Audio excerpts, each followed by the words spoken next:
Libras, you get to just chill out this Capricorn season. I wouldn't really rush into anything or want something so bad that you're going to ditch everything else in that pursuit.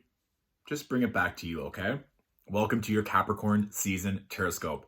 The reason why I'm kind of bringing in that element of stillness, the channeled message that I received while shuffling the cards was you kind of just on one of those paddle boards, those influencers that are just in like Bali or Thailand and just like living their best life. That was the energy that came through of you just completely being on these like still waters, teehee, but just not really having a care in the world and not rushing anything. Like you weren't needing to exert a lot of effort, essentially. It was just very calm, which I loved. And it's interesting because the energy that came through with the first couple cards, we have the Knight of Wands, which is usually very fun and flirty and adventurous, but it's beside the Tower reverse. So just be careful if certain lovers are trying to knock on your door and wanting a piece of you. Are those lovers actually aligned? Is that someone that you actually want to have fun with, or is it just kind of good in the moment? Remember, we're in this Capricorn energy, which doesn't really give a fuck about being lonely or that this has been a tough few months or a year. It wants you to do the work and it doesn't want you to just hop into something prematurely. And what's also interesting is the next two cards that came through. We have the Death card with the Ace of Swords. So there is going to be a lot of rebirth. There's going to be a lot of change that you can do internally that potentially certain offers for work and for love that are presented at the very beginning of this year.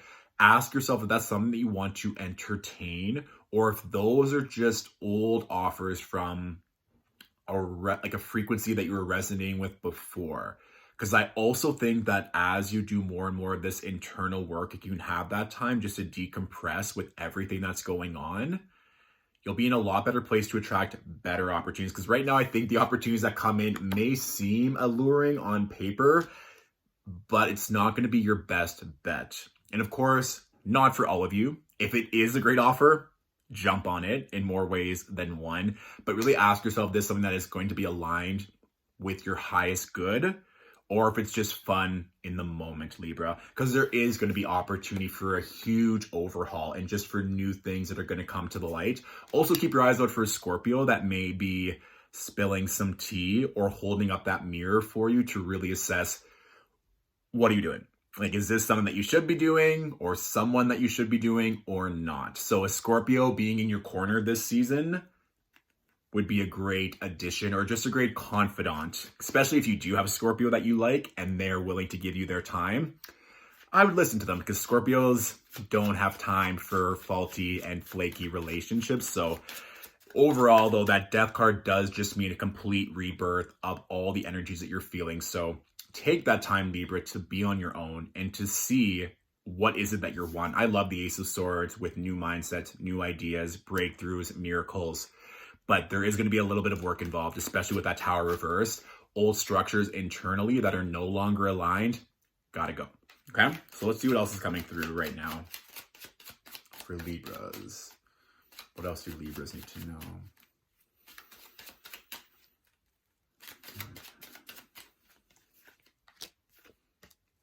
Excellent, Libras. So I do think taking that time to sit with yourself and see what emotions are coming through will be very beneficial, especially with these two cards. So we have the Queen of Cups with the Six of Wands. So for some of you as well, if you're in a position to now step into mentorship, coaching, therapy, or just really holding space for others, that is going to be a very cute look for you, Libra. So really asking yourself, how can you diversify with that rebirth that we just talked about with that Death and Ace of Swords?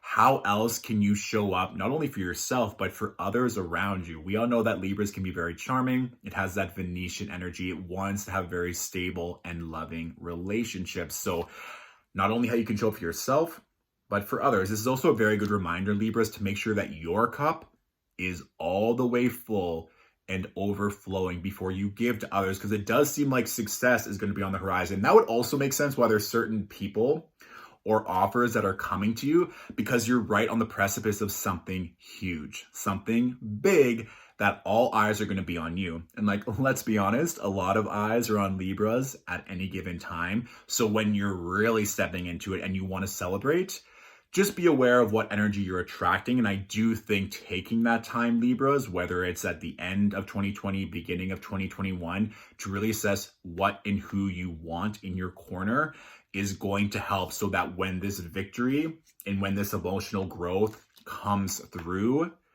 you're attracting the right vibe in return, okay? So I also just want to pull a couple more cards with this Six of Wands, Queen of Cups energy, just see specifically what this is in relationship to. Okay. I mean, I've kind of been hinting at this, Libra. Some people need to go. Like, you cannot keep holding space for these scrubs, these peasants, these bridge trolls that keep coming back and back and back again. No. Up it. The Sun. The best card in the entire deck. So whatever you're doing, Libra, keep it up, but allow space for growth and for change, and so that you're not just repeating the same cycles, because whatever you're doing, there's going to be an up level for sure.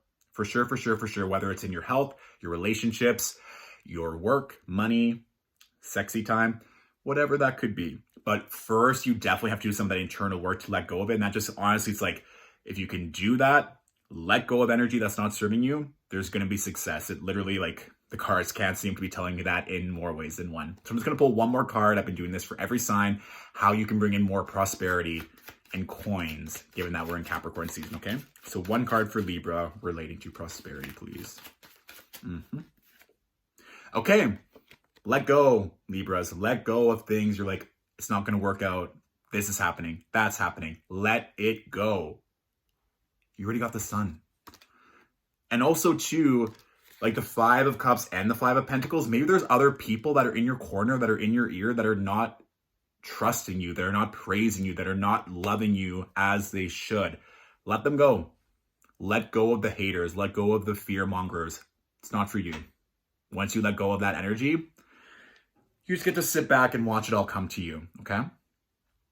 Yeah, baby. Hierophant. Bottom of the deck, standing in your power, standing in your leadership. I already talked about that with that Six of Wands, with that Queen of Cups. You're stepping into a position of power right now, Libra. And if that isn't prominent right now, I would ask yourself how you can transmute and transform your current skill sets and your current beauty or charm to get to a more powerful position. Plain and simple. So that is your general reading for this Capricorn season, Libras. Please be sure to take another Libra that would benefit from hearing this message. If you want to book a one-on-one session to go into this further, or just leave a tip for Stillwater, it's always appreciated. You can find the link in my bio. And of course, be sure to look at your rising and your moon sign videos as well. Thank you all for watching, and I'll talk to you soon. Bye.